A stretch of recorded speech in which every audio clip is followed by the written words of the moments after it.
จนชินหูได้ยินแต่คำสั่งงาน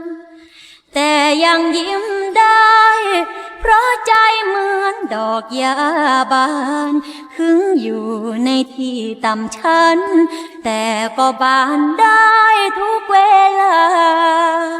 หัวใจติดดินสวมกางเกงยีนเก่าๆใส่เสื้อตัว199แต่ใจสาวบ่ได้ราคา